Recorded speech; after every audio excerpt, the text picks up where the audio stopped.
సుమారు అరగంటకు పైగా నేను మాట్లాడినట్టున్నా. దాంట్లో కొన్ని నా వ్యాఖ్యలు ఇటు అటు చేసి అటు ఇటు చేసి ఫ్యాబ్రికేట్ చేసి కాంగ్రెస్ పార్టీ వాళ్ళు నిన్నంతా కూడా సోషల్ మీడియాలో వాళ్ళకు అనుకూలమైనటువంటి మీడియాలో తిప్పి కొన్ని పేపర్లలో కూడా వాళ్ళ రాపించినట్టున్నారు.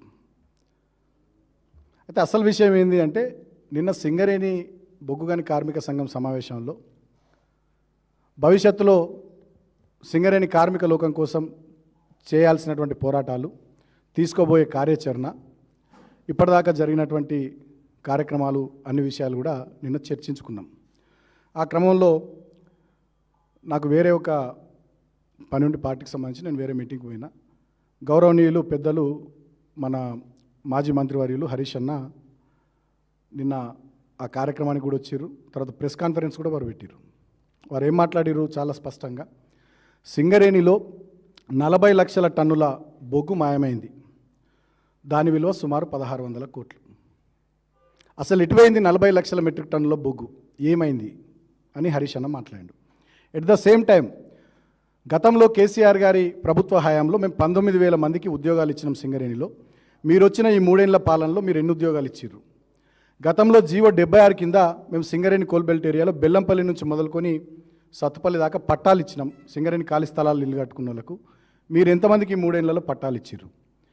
సింగరేణిలో ఒకప్పుడు ఉన్నటువంటి స్కీములు, అది కారుణ్య నియామకాలు కానీ, కార్పొరేట్ స్థాయి రెఫరల్స్ తల్లిదండ్రులకు కానీ, ఇల్లు కట్టుకుంటామంటే ఇచ్చే 20 లక్షల వడ్డీ లేని రుణం కానీ, అదేవిధంగా మైన్స్ మీద పిట్ స్థాయిలో కార్మికులకు ఇచ్చే వెల్ఫేర్ యాక్టివిటీ కానీ, ఇవేవి కూడా అమలు కావడం లేదు.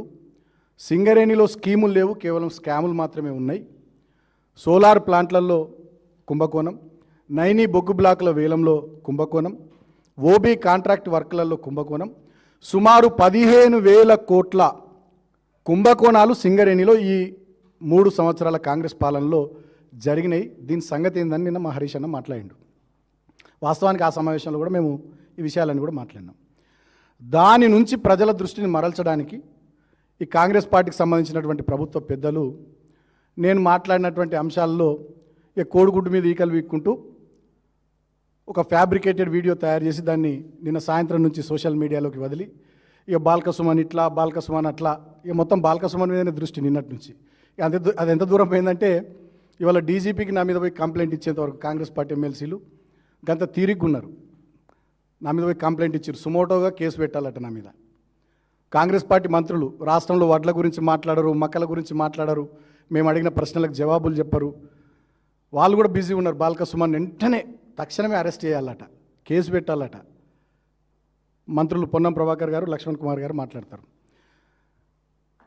నేను ఒకటే మాట అడుగుతా ఉన్నా కాంగ్రెస్ ప్రభుత్వ పెద్దల్ని, మీరు నా మీద పెట్టే దృష్టి మేము అడుగుతున్న సింగరేణి సంస్థ మనుగడ మీద పెట్టండి అని అడుగుతున్నా. సింగరేణిలో మెడికల్ బోర్డు ఎందుకు పెట్టట్లేదు? సింగరేణిలో వారసత్వ ఉద్యోగాలు ఎందుకు ఇస్తలేరు? సింగరేణిలో కొత్త బొగ్గు బావిలు ఎందుకు తెరుస్తలేరు? మీరు మేనిఫెస్టోలో చెప్పినట్టుగా 30 లక్షల వడ్డీ లేని రుణం ఇల్లు కట్టుకుంటామంటే కార్మికునికి ఎందుకు ఇస్తలేరు? జీవో 76 కింద ఈ 3 ఏళ్లలో ఒక్క పట్టా కూడా సింగరేణి ప్రాంతంలో ఎందుకు ఇవ్వలేరు? ఇవాళ సింగరేణిని బొందలగడ్డకు ఎందుకు మారుస్తున్నారు? సింగరేణిలో ఇన్ని స్కాములు మీరు ఎందుకు చేస్తూ ఉన్నారు? సింగరేణిని ముఖ్యమంత్రి బామ్మర్ది కప్పచెప్పి సింగరేణిని కార్మికుల పక్షాన పనిచేయాల్సినటువంటి సింగరేణి యాజమాన్యం ఇవాళ ముఖ్యమంత్రి బామ్మర్దికి తొత్తుగా మారి, ముఖ్యమంత్రి బామ్మర్దికి బంగారు గనిగా, బంగారు గుడ్లు పెట్టే బాతుగా ఎట్లా మారిపోయిందని మేము అడుగుతున్నటువంటి ప్రశ్నలకు ఇవాళ మంత్రుల దగ్గర కానీ, ముఖ్యమంత్రి దగ్గర కానీ, సింగరేణి అధికారుల దగ్గర కానీ సమాధానం లేదు. నేను నిన్న మాట్లాడినటువంటి మాటలన్నీ కూడా, నేను ఆనాడు తెలంగాణ ఉద్యమంలో ఒక ఉద్యమకారునిగా పనిచేసిన. 226 కేసులుండే నా మీద. వివిధ నెలల పాటు చెంచల్గూడ, చెర్లపల్లి జైళ్లలో నేనున్నా. సుమారు 4 సార్లు నా మీద లాఠీ చార్జ్ చేసి పోలీసులు విచక్షణ రహితంగా నన్ను కొట్టిరు. హైదరాబాద్ మహానగరంలో నేనుండని పోలీస్ స్టేషన్ లేదు. ఇప్పుడున్న అసెంబ్లీ ఎదురుగున్న సిసిఎస్ పోలీస్ స్టేషన్ నుండి డార్క్ సెల్తో సహా 2 రోజులు వండబెట్టిరు నన్ను. దాంతో సహా నేను ఉండని పోలీస్ స్టేషన్ లేదు. ఆనాడు ఉద్యమంలో తెలంగాణ కోసం అంతగానో పనిచేసినాం. ఆనాడు అనేక పోరాటాలు చేసినాం. సడక్ బంద్ కానీ, సాగరహారం కానీ, మిలియన్ మార్చ్ కానీ, అసెంబ్లీ ముట్టడి కానీ, ఇట్లా అనేక రకాలైనటువంటి కార్యక్రమాలు చేసినాం. నేను నిన్న మాట్లాడింది ఏంది, ఈ ప్రభుత్వం ఇన్ని స్కాములు చేస్తుంది సింగరేణిలో, స్కీములను పక్కకు పెట్టింది, రైతుల వడ్లు కొంటలేదు, కార్మికులకు చెల్లించాల్సినటువంటి బకాయిలు చెల్లిస్తలేదు, కార్మికులకు దసరా బోనస్ కానీ దీపావళి అడ్వాన్స్ కానీ అవి కూడా చక్కగా ఇస్తలేదు, ఒక్క వెల్ఫేర్ యాక్టివిటీ అమలు చేస్తలేదు సింగరేణిలో. కాబట్టి సింగరేణిలో మనం గట్టిగా పోరాటం చేయాలి కార్మికుల పక్షాన, మన కోల్ బెల్ట్ ఏరియాలో మన రైతుల పక్షాన గట్టిగా పోరాటం చేయాలి. ఎవరైనా రైతులు రోడ్ల మీదకి వస్తే వాళ్ళ మీద కూడా కేసులు పెడుతున్నారు. ఇవాళ రైతులంతా కళ్ళాల్లో ఉన్నటువంటి ధాన్యం కుప్పల దగ్గరనే అక్కడనే పడుకుంటున్నారు, అక్కడనే ఉంటున్నారు. ఇవాళ మనం పోరాటాలు చేస్తున్నాం రోడ్లెక్కి, అయినా ఈ ప్రభుత్వానికి చీమ గుట్టినట్టయినా లేదు, మొద్దు నిద్ర నటిస్తూ ఉంది ఈ ప్రభుత్వం. కాబట్టి ఈ ప్రభుత్వంలో కదలిక తీసుకురావాలంటే పెద్ద ఎత్తున పోరాటాలు చేయాలని నేను చెప్పిన.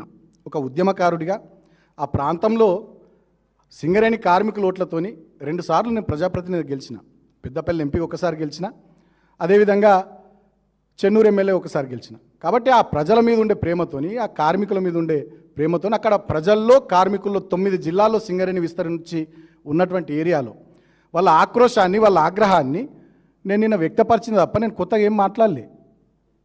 ఇక నేను మాట్లాడిన 30 నిమిషాల వీడియోలో కోడిగుడ్డు మీద ఈకలు వీక్కుంటూ ఇటు దాటు అటు ఇటు పెట్టి దాన్ని ఏదో ఫ్యాబ్రికేట్ చేసి ఒక వీడియో రిలీజ్ చేసి, నిన్న మా హరీష్ అన్న అడిగినటువంటి ప్రశ్నల మీద నుంచి, మా సింగరేణి బొగ్గుగని కార్మిక సంఘం నిన్న లేవనెత్తిన అంశాల మీద నుంచి ప్రజల దృష్టిని మరల్చడానికి వీళ్ళు కాంగ్రెస్ ప్రభుత్వ పెద్దలు వేసిన చీప్ ఎత్తుగడ తప్ప ఇంకోటి కాదు. మరి నేను ఇంకో మాట అడుగుతున్న వాళ్ళ నా మీద కంప్లైంట్ ఇచ్చిర్రు, సరే కేసు పెడతారు కావచ్చు, ఓకే నో ప్రాబ్లం, కేసు పెట్టుకుంటే పెట్టుకోండి. నేనేమంటున్నా, గతంలో కూడా మేము న్యాయంగా కేతన్పల్లి మున్సిపాలిటీలో 22 వార్డులకు కానీ 14 మేము గెలిచినాం. కేవలం 7 మాత్రమే కాంగ్రెస్ గెలిచింది. అయినా అన్యాయంగా అక్కడ మున్సిపల్ చైర్మన్ ఎన్నిక, వైస్ చైర్మన్ ఎన్నిక కానియకుండా కాంగ్రెస్ పార్టీ అడ్డంబడి, ఆనాడు మంత్రి వివేక్ గారు కానీ ముఖ్యమంత్రి గారు కానీ అడ్డంబడి నన్ను 16 రోజులు జైలుకు పంపించి అక్రమ కేసులు పెట్టి 56 రోజుల పాటు మా కౌన్సిలర్లను ఊరికి దూరంగా ఉంచేటట్టు చేసి చాలా కుట్రలు చేశారు. అయినా కుట్రలను ఎదిరించి మేము కేతన్పల్లి మున్సిపాలిటీలో గెలిచినాం. సో నేను అక్కడ ఆ ప్రాంత ప్రజాప్రతినిధిగా గతంలో పనిచేసిన కాబట్టి, ఇప్పుడు ఆ ప్రాంత ప్రతినిధిగా ఉన్నా కాబట్టి, అక్కడ ప్రజలు, అక్కడ కార్మికుల ఆగ్రహం కానీ ఆక్రోశం కానీ దాన్ని ప్రపంచం దృష్టికి తీసుకొచ్చే ప్రయత్నం చేసినాం. వాళ్ళకి అండగా ఉండడానికి పోరాటాలు చేద్దామని చెప్పిన. దానికే ఉలిక్కి పడిపోయి ఇక రాష్ట్రం లేదు, సమస్యనే లేదన్నట్టు, బాల్కసుమ్ అనే ఒక సమస్య అన్నట్టు ముఖ్యమంత్రి కార్యాలయం నుంచే డైరెక్షన్ మేరకు నిన్నటి నుంచి నా మీద ట్రోల్ చేస్తూనే ఉన్నారు. ఏం చేస్తారు మీరు? సోషల్ మీడియాలో పెడుతూనే ఉన్నారు, మీ అనుకూల మీడియాలో రాపిస్తూనే ఉన్నారు. మా అంటే కేసులు పెడతారు కావచ్చు, మళ్ళీ నన్ను జైలుకు పంపిస్తారు కావచ్చు. మాకు పోరాటాలు కొత్త కాదు, జైలు కేసులు కొత్త కాదు. మీరు ఎన్ని చేసినా డెఫినెట్గా పోరాటం చేస్తాం, ప్రజల పక్షాన, కార్మికుల పక్షాన కొట్లాడతాం, మాట్లాడతాం. మీకు భరించే ఓపిక లేదు, ఆ సహనం లేదు ఈ ప్రభుత్వ పెద్దలకు. మొన్న జగిత్యాలలో ఒక డ్రైవర్, అశోక్ ఆర్టీసీ డ్రైవరు, వడ్లు మక్కలు కొనుండ్రంటే ఆయన మీద దాడి చేస్తారు. తర్వాత మా తమ్ముడు క్రిషాంక్ సోషల్ మీడియాలో ఈ ప్రభుత్వాన్ని ప్రశ్నిస్తుంటే ఆయనను మొన్న 15 రోజులు జైలుకు పంపించారు. మా నల్లబాల్ అనేటటువంటి వ్యక్తిని ఆయనను జైలుకు పంపించారు, మా శశిని. రాష్ట్ర వ్యాప్తంగా చాలామంది మా కార్యకర్తలను హత్యలు చేసిర్రు, దాడులు చేస్తూ ఉన్నారు. మొన్నటికి మొన్న సూర్యాపేటలో జరిగింది. చాలా చోట్ల దాడులు చేస్తూ ఉన్నారు, చాలా చోట్ల హత్యలు చేస్తూ ఉన్నారు, చాలా చోట్ల కేసులు పెడతా ఉన్నారు. ప్రజాపాలన పేరిట ఈ ఇందిరమ్మ రాజ్యంలో ఒక రకమైనటువంటి ఎమర్జెన్సీని మీరు కల్పిస్తూ ఉన్నారు. నేను ఒక మాట అడుగుతా ఉన్నా, ఇవాళ నా మీద కేసు పెట్టాలని మాట్లాడిన కాంగ్రెస్ పార్టీ ఎమ్మెల్సీలు కానీ మంత్రులు కానీ, మరి మీ జడ్చర్ల ఎమ్మెల్యే అనిరుద్ధ్ రెడ్డి గారు అరబిందో ఫార్మా కంపెనీని కాల్ చేస్తాడు, ఆయన మీద పెట్టిర్రా కేసు? మీ మక్కాన్ సింగ్ ఠాకూర్ రామగుండం ఎమ్మెల్యే గారు ఆయన నరికేస్తా అన్నాడు, ఆయన మీద పెట్టిర్రా కేసు?